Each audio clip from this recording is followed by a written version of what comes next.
और उसके आदित्य के पुत्र हैं एसओएन हैं, और ये कॉस्मिक सेंस में आदित्य हैं। सीक्रेट डॉक्ट्रिन कहती है कि जो सूरज है वो सेंट्रल स्टार है, प्लैनेट नहीं है, ये हम सभी जानते हैं। और जो ऑकल्ट साइंस और एस्ट्रोनॉमिकल कैलकुलेशंस में ये बताया गया है कि ये फिर रिपीट कर रहे हैं कि नंबर ऑफ प्लैनेट 7 ही रहेंगे, क्योंकि हमारा ग्रह 7 से भी संबंध होता है। पाइथागोरस ने कहा था कि जो ये पूरा मैटर है, जो प्राइमोर्डियल मैटर है, उसमें जो ये सब ग्रह बनते हैं, उनके जो मूवमेंट होते हैं, उसमें बहुत ही ध्वनि और गति की हार्मोनी रहती है। और उसी तरह से गति होती है जैसे एक संगीत के प्रोपोर्शन में एक ध्वनि की लय और उसकी टोन में हार्मोनी रहती है। और इसीलिए उन्होंने कहा कि उन्होंने दिया है अपने लिटरेचर में, अपनी शिक्षाओं में, कि जो डिस्टेंस है सूर्य से हर एक ग्रहों में, हर एक ग्रहों के बीच में, वो जो टोन है, म्यूजिकल टोन है 7, जिसको हम लोग सारे गामा पा धा नी ला कहते हैं, उनकी ध्वनि का जो फ्रीक्वेंसी होती है, जो एम्पलीट्यूड होता है, उसके मल्टीपल में है, 1, 1.5, 2 इस तरह के मल्टीपल है। और इसीलिए ये सारे जो प्लैनेट हैं एक म्यूजिकल टोन में घूमते हैं, और इससे जो आवाज निकलती है उसको उन्होंने म्यूजिक ऑफ म्यूजिकल स्फीयर कहा। और वो हम इसलिए सुन नहीं पाते हैं कि उनकी जो फ्रीक्वेंसी इतनी तेज है कि हमारे कान उसको पकड़ नहीं पाते। और बहुत ही नीरम स्थान में जब हम एकदम शांत होते हैं तब थोड़ी सी उसकी हमें अनुभव होता है। ये भी कहा गया है कि इन 7 में ये न माना जाए कि कुछ लोग बाद में ये कहने लगे कि सूर्य और चंद्रमा जो रखे गए हैं, क्या नेपच्यून और प्लेटो की जगह रखे गए हैं? नेपच्यून और ये जो है यूरेनस जो बाद में हुए, तो इसमें बताया गया है कि नहीं, ऐसी बात नहीं है। नेपच्यून और यूरेनस अलग प्लैनेट हैं, उनके अलग चेन है। They are not counted in the 7 में 2 का नाम सीक्रेट रखा गया। जितने प्लैनेट जो मोनेट्स हैं, जैसे हमने बताया कि मनवंतर के टाइम में सब ईश्वर के साथ निकलते हैं, लोगास के, और लगता है ईश्वर से निकल रहे हैं लेकिन साथ ही निकलते हैं। और इसी तरह जो जिस रे के जो मोनेट होते हैं उस प्लैनेट से भी के साथ ही निकाले जाते हैं। और इसीलिए जो मोनेट जब मृत्यु के बाद देवाचन में वो अपने प्लैनेट को टच करता है, उस जब देवाचन खास तौर से हायर देवाचन रहता है वहां तक जाता है। और चूंकि हर एक रे में एक ही प्लैनेट की प्रधानता होती है, लेकिन सभी प्लैनेट के गुण होते हैं और रेस के भी गुण होते हैं, इसलिए कहीं कहीं ये भी आता है कि देवाचन में वो हर एक जो 7 प्लैनेट है सब पे जाता है मोनेट। उसको ये बताया गया है कि इस तरह से आप सोचिए कि जैसे बैटरी है वो अपने को रिचार्ज करना जाता है 7 से, नए जन्म के लिए, एनर्जी के लिए आता है, और तो अपनी क्षमताओं के साथ नए जन्म में आता है। तो और ये जो प्लैनेटरी स्प्लिट है, इनका भी कभी अच्छा प्रभाव होता है, कभी खराब प्रभाव होता है। अगेन जैसे हम बताए कर्म के एजेंट हैं, तो हमारे कर्मों के अनुसार इनका प्रभाव आएगा।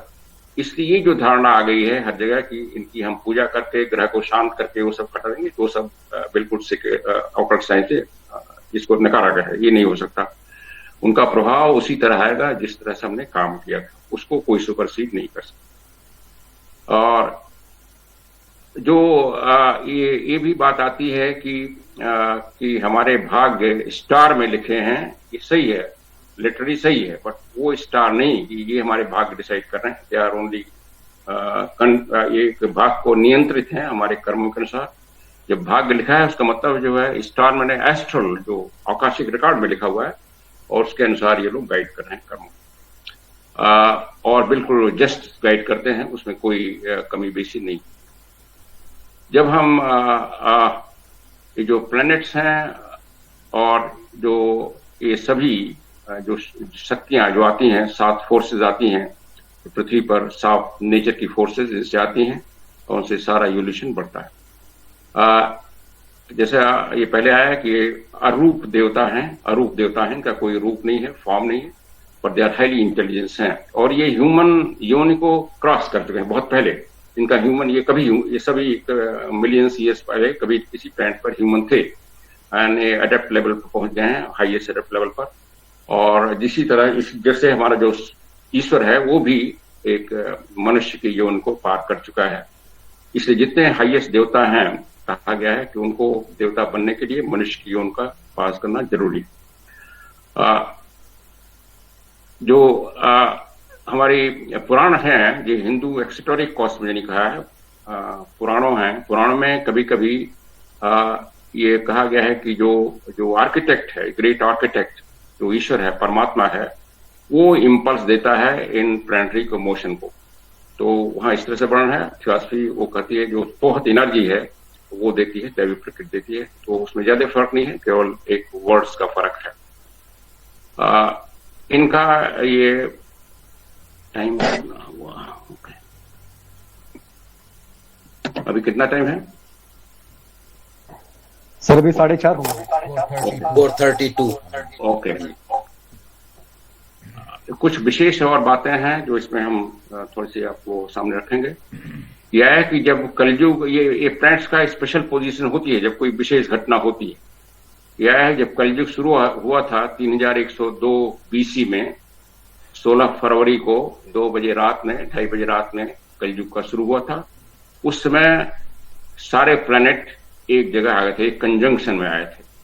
लेकिन जो एक्चुअल ऑब्जर्वेशन है सीक्रेट ऑकल्ट साइंस में बताती है कि उसमें जुपिटर और मरकरी, जो मार्स, पहले सैटर्न जो सूर्य था उसके प्रकाश से पहले सैटर्न प्रकट हुए, फिर मार्स आए, फिर जुपिटर, फिर मरकरी, और उसमें वेनस नहीं थे। लेकिन एक काव्यमय भाषा में कह दिया कि सभी प्लैनेट एक साथ आ गए और एक बड़ा कंजंक्शन था कलयुग के शुरू होने का।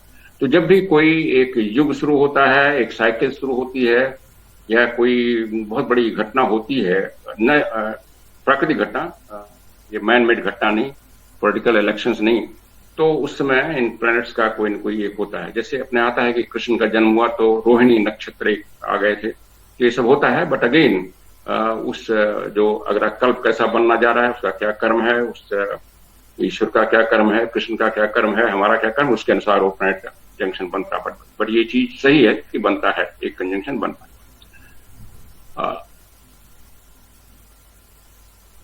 अब जो है थोड़ा सा हम देखें कि इन मार्स, मरकरी और वेनस और दूसरे प्लैनेट का और क्या रिलेशन है। पहले तो एक जनरल रिलेशन आया। जो मार्स और मरकरी हैं, मंगल और ये बुध,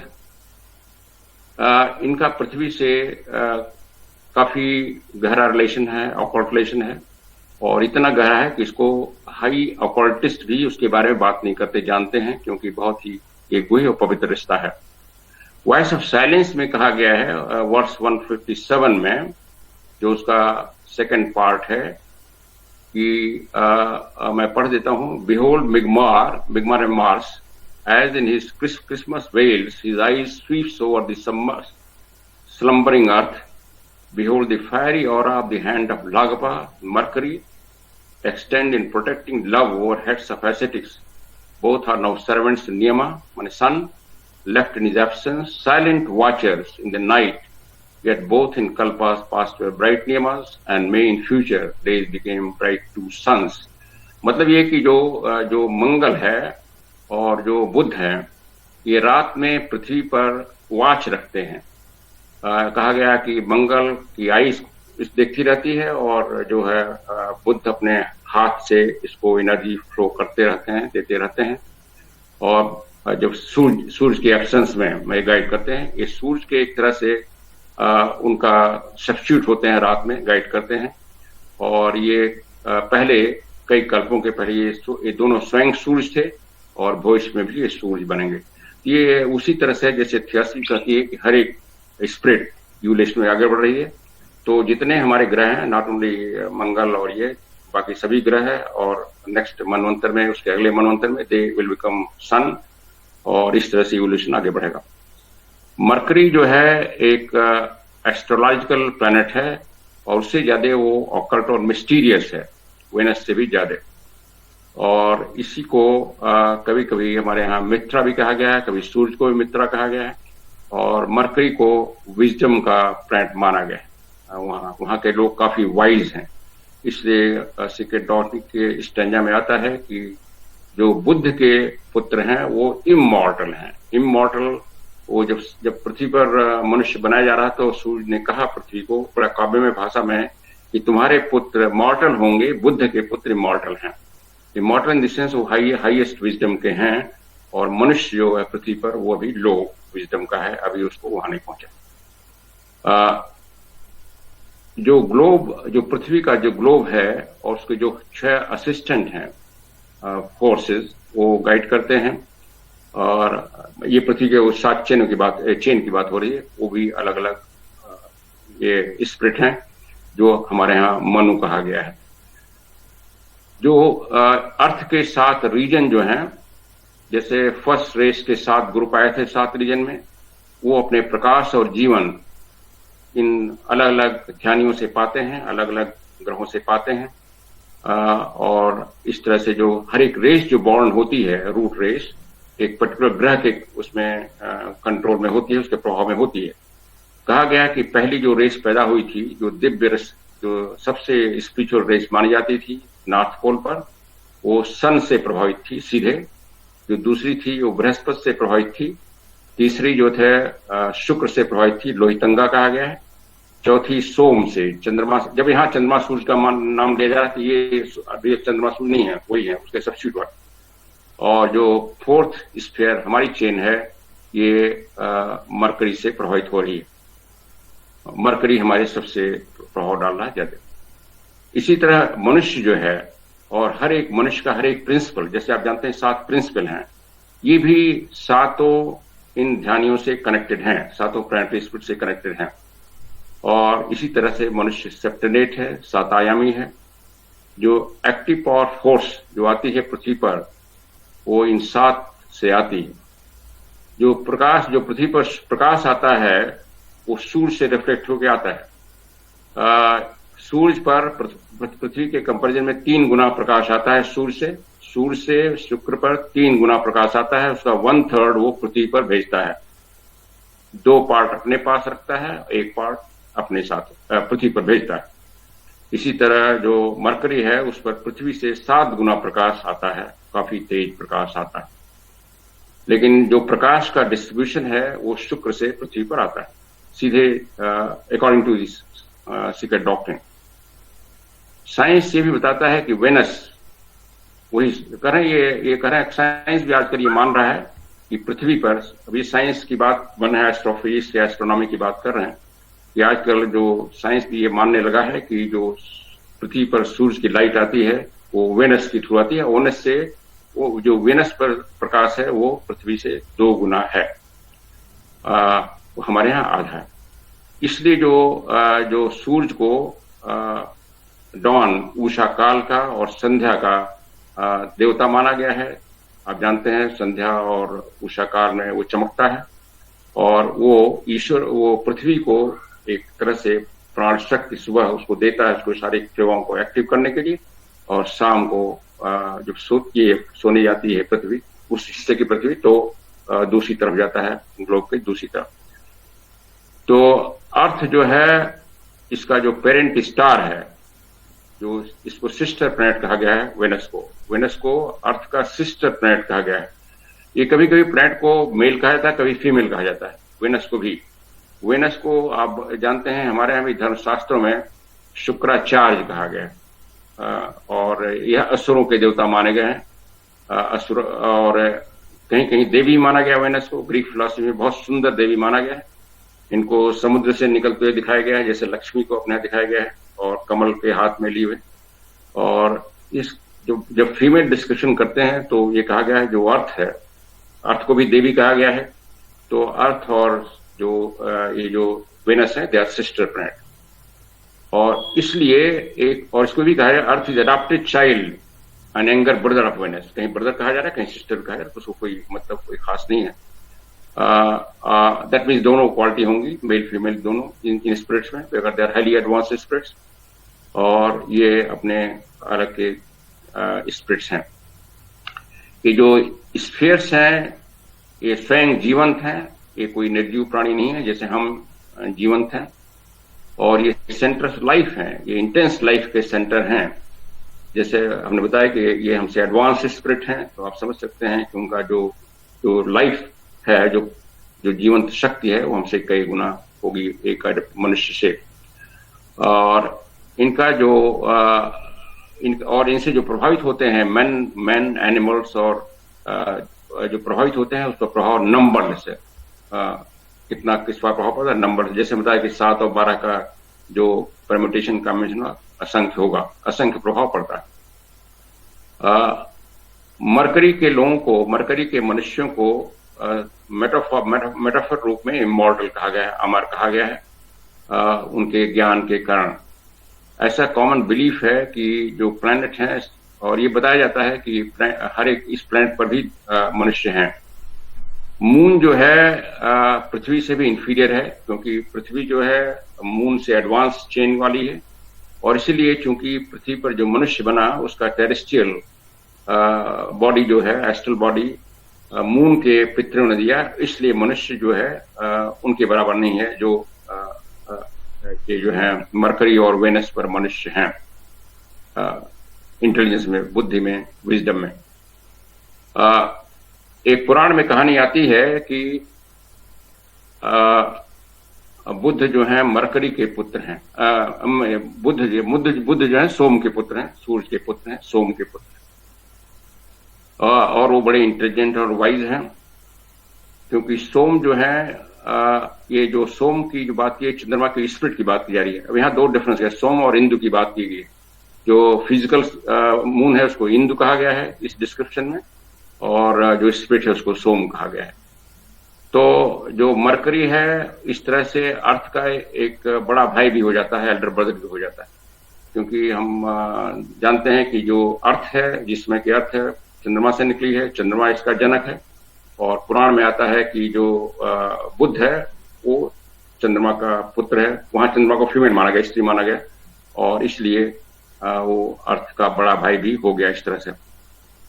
इसमें एलिगोरी है, इसमें कहानी इस तरह से छोटी सी कि बृहस्पति की पत्नी तारा थी, और तारा को चंद्रमा ने हर लिया, और फिर चंद्रमा और तारा से पुत्र पैदा हुए, बुद्ध।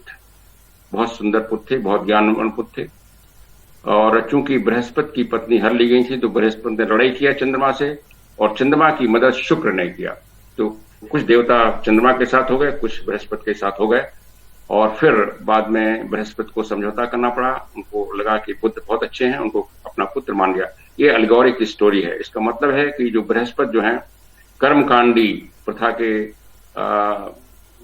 प्रतिनिधि हैं। आप जानते हैं देवताओं के गुरु माने जाते हैं, तो कर्मकांडी प्रथा के हैं, और जो उनका डिसाइपल है या उन्हीं का एक मन जो तारा है उसका एस्पेरिक नॉलेज की तरफ झुकाव है, दिव्य ज्ञान की ओर झुकाव है। और सोम जो चंद्रमा का स्पिरिट है वो चूंकि उसको ज्ञान दे सकता है, और इसलिए उसके थ्रू सोम ने उनका हायर माइंड प्रकाशित हो जाता है, और फिर उनमें जो बुद्धि प्रकट हो जाती है, जो एस्पेरिक ज्ञान है प्रकट होता है। ये उसका एलिगोरी है। और इसीलिए जो शुक्र है वो हायर विजडम के देवता हैं, दैन बृहस्पति के एसोटेरिक नॉलेज के देवता हैं, और इसीलिए उनको भी शुक्राचार्य कहा गया। शुक्र को लूसीफर भी कहा गया है, मॉर्निंग स्टार का लाइट देने वाला गया है। लेकिन ये भी आया है हमारे शास्त्रों में भी, क्रिश्चियन में भी, कि जो पौराणिक युद्ध हुआ तो उसमें चूंकि वो देवताओं से लड़े शुक्र चंद्रमा का साथ दे करके, और शिव ने भी उनकी मदद किया, इसलिए बाद में हिंदू धर्म में शुक्र को असुर शुक्र के लोगों को असुर मान दिया गया, डेमन मान दिया गया, उनको नीचा दिखा दिया गया। इसी तरह की कुछ कहानी बाइबल में भी है, उनको भी एक डेमन मान लिया गया। लेकिन लूसीफर वो है, लाइट है, वो काफी हायर स्पिरिचुअल बीइंग है then the even the Mercury इस स्टेज में। और इसीलिए पृथ्वी पर जब मन प्रिंसिपल देने के हुआ तो शुक्र ग्रह से एडवांस लोग उतारे गए, जो लॉर्ड ऑफ फ्लेम है। हमारे जो 7 सनत कुमार, सनक, सनातन, सनातन आए, वो वेनस से आए। तो ह्यूमैनिटी को गाइड करने के लिए उनके मनुष्यों को उतारा गया, परफेक्ट मनुष्यों शुक्र के। तो जो ग्रेट अडेप्ट एस्ट्रोनॉमर हैं वो हमारे साइंटिस्ट थे, जो अडेप्ट हैं वो मेरे सब वैज्ञानिक हैं, ये सब चीजें समझते हैं, और वो जानते हैं कि जो मार्स और वेनस पर जो ह्यूमन रेसेस हैं किस लेवल की हैं, और हमारे अर्थ में जो रेसेस हो चुकी हैं वो किस स्तर की थी। स्तर की बात की जाए तो साइकिक और स्पिरिचुअल स्तर की। फिर कहते हैं कि विष्णु पुराण में जिक्र एक लिखा है इन्होंने कि विष्णु पुराण में यह आया है कि आप जानते हैं सीक्रेट डॉक्टर में विष्णु पुराण का कई बार जिक्र आया है, मोर देन 130 टाइम्स, बट इसलिए आया है कि जो ज्ञान दिया जा रहा है उसको सपोर्ट करने के लिए कि हमारे पुराण में ये ज्ञान है, खाली वो छिपा हुआ है एक सिंबल के रूप में, इसलिए इसको लोग जानते नहीं। तो विष्णु पुराण में उन्होंने कोट किया है इसमें सीक्रेट डॉक्ट्रिन में वॉल्यूम 2 में कि 7 प्लैनेट की जगह वहां 9 की बात की गई है कि जो ध्रुव स्टार है उसके 9 रथ हैं और 9 रथों पर वो सवार होता है, 9 उसके असिस्टेंट हैं। और जो ऋषि पराशर हैं वो कहते हैं कि 9 ग्रह हैं जिनका जो उनका जो रथ है उसका जो कनेक्शन वो ध्रुव से होता है। ध्रुव एक सेंट्रल स्टार है, आप जानते हैं, पोलर स्टार। तो हाँ 9 प्लैनेट की पर चर्चा की गई, 9 ग्रह की चर्चा की। इसलिए किया गया है कि ये जताने के लिए कि हमारे जो एंशिएंट लोग थे उनको ये पता था कि 7 से ज्यादा ग्रह हैं, लेकिन उन्होंने 7 को ही पवित्र माना उसको एम्फेसाइज करने के लिए, क्योंकि पृथ्वी से उसका संबंध है और पृथ्वी को 7 ग्रह गाइड करते हैं। इजिप्ट के जो ग्नोस्टिक है उसमें भी ये बताया गया है कि जो थर्मेस उनके देवता हर्मेस कहा गया है वो भी चीफ हैं, उनके 7 असिस्टेंट हैं जो ह्यूमैनिटी को गाइड करते हैं, उसके नाम दिए गए हैं। जुपिटर का नाम जैसे दिया गया है एलावेस, मून का नाम यो दिया गया है, इस तरह से अलग अलग नाम दिए गए हैं। जितने ग्रह हैं हमारे सिस्टम के वो 7 महान देवता हैं, वो फादर रेज हैं, जैसे रेज की बात की गई, और वो उस जो यूनिवर्सल ईश्वर है उसके एसेंस सभी हैं जैसे हम सभी हैं। कहें ये 7 नंबर पूरे मैनिफेस्ट संसार में काफी इंपॉर्टेंट काम करता है। और फिर एक इन्होंने डिस्क्रिप्शन दिया है कि जो मून है इसमें 7 का नंबर बहुत प्ले करता है, और इसके जो 4 क्वार्टर होते हैं पीरियड वो 7 दिन के होते हैं। आप जानते हैं 28 दिन का चंद्र दिवस होता है, और पूरी जो म्यूजिकल स्फेयर्स है वो भी 7 टोन में चलती है। तो 7 का ये महत्व बता रहे हैं सब में, क्यों 7 ग्रह माने गए, इस तरह से एम्फसाइज किया जा रहा है। जो पिस्टिस सोफिया है इनका एक बहुत ही पुराना ग्रंथ है, कहते हैं उसमें भी 7 रेज की बात की गई है, 7 किरणों की बात की गई है, और ये कबालिस्ट फिलॉसफी में आती है, कबाला की फिलॉसफी। जो हमारे पुराने साइंटिस्ट थे, जो अडप्ट साइंटिस्ट थे, उन्होंने ये लिखा है, सीक्रेट डॉक्ट्रिन 2 में आता है कि जितने जियोलॉजिकल प्रभाव आते हैं, उथल पुथल होती है, समुद्र सूखता है, नए कॉन्टिनेंट बनते हैं, नए जगह समुद्र आ जाते हैं, या जो कॉन्टिनेंट का शिफ्टिंग होती है अंदर पृथ्वी के नीचे, बड़े बड़े जो अर्थक्वेक आते हैं, साइक्लोन आते हैं, जो वॉल्केनिक इरप्शंस होते हैं, जो तूफान आ जाते हैं, जो वेदर का सडनली चेंज हो जाता है, जैसे पता चलता है कि सीजन की साइकिल चेंज हो रही है, जैसे आज हम लोग महसूस कर रहे हैं। ये जो कर रहे हैं इसके लिए जो मॉडर्न मेट्रोलॉजी परप्लेक्स होता है। जैसे आजकल देखें कितना बात इसमें चलती है कि हम लोग इसमें ग्लोबल वार्मिंग कर रहे हैं, ये कर रहे हैं, तमाम चीजें आ रही हैं, कहते हैं ये सब हम लोग इसमें कंफ्यूज हो जाते हैं, और ये इन प्लैनेट पर डिपेंड करता है, प्लैनेट किस कंडीशन पर डिपेंड करता है। इसका मतलब नहीं कि मनुष्य का प्रभाव नहीं पड़ता है, बट लोकलाइज पड़ता है। सारा चेंज जितने हो रहे हैं केवल मनुष्य की ग्लोबल वार्मिंग से नहीं हो रहे हैं, ये लगता है इस डिस्क्रिप्शन से। जो प्लैनेट्स का कॉम्बिनेशन होता है उससे सारे चेंज होते हैं। ये सब जो मनुष्य का जो कंट्रीब्यूशन है लोकलाइज होता है, लेकिन ग्लोबल लेवल चेंज होते हैं, ये इन ग्रहों के प्रभाव से होते हैं, इस कंडीशन में आते हैं, और इसको मनुष्य कंट्रोल नहीं कर सकता, वो साइकिल में चल रहे हैं। सो जितने मेट्रोलॉजिकल और कॉस्मोलॉजिकल चेंज हो रहे हैं, चाहे पृथ्वी के ऊपर चाहे पृथ्वी के अंदर, वो सभी इनके प्रभाव से हो रहे हैं। मॉडर्न साइंस ऐसे प्रभाव को डिनाई करता है, लेकिन जो आर्टिक साइंस है इसको अफर्म करती है, इसको मानती। अब थोड़ा सा देखें कि दूसरे प्लैनेट पर जो जीवन है उसके बारे में क्या कहा जा रहा है। हमारे जितने ग्रेट एडप्ट्स हैं वो सभी मानते हैं कि कोई भी प्लैनेट जीवन से खाली नहीं, सभी पर जीवन है, अलग अलग लेवल पर है। जैसे हमने बताया कि शुक्र और बुध पर 7 राउंड में मनुष्य मान होता है, यहाँ हमारी 4th राउंड में। इसी तरह हर एक ग्रहों पर अलग अलग स्टेज में ह्यूमैनिटी भी है, और थिंकिंग मनुष्य हैं, लेकिन कोई जरूरी नहीं कि उनका बॉडी हमारी तरह हो, उनकी बॉडी अलग अलग हो सकती है, फॉर्म अलग अलग हो सकते हैं, और लाइफ हर एक प्लैनेट पर है। जैसे साइंस अभी जानता है, मानता है कि अभी और ग्रहों पर लाइफ नहीं है, एक खोज की जा रही है, लेकिन आर्काइक साइंस इसका उल्टा समझता है। जो महान चिंतक हैं, वैज्ञानिक हैं, दार्शनिक हैं, वो भी ये मानने लगे हैं, जैसे न्यूटन हुए, आइजक न्यूटन हुए, केंथ गोएथ हुए, लैप्लास हुए, ये ब्लॉट्सकी ने जिक्र किया है कई लोगों का, इसमें 3-4 नाम हम इसमें नोट में लाए हैं।